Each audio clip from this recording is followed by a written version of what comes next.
After connecting the Digiziter, use it to read the pattern. Select it to read the outline of the pattern. This line.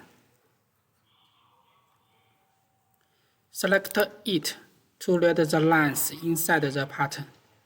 This one.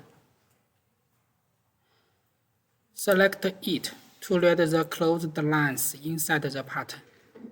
This one. Select it to read the cut out pattern. This one. Select it to read the graded pattern. Choose a notch type, point type.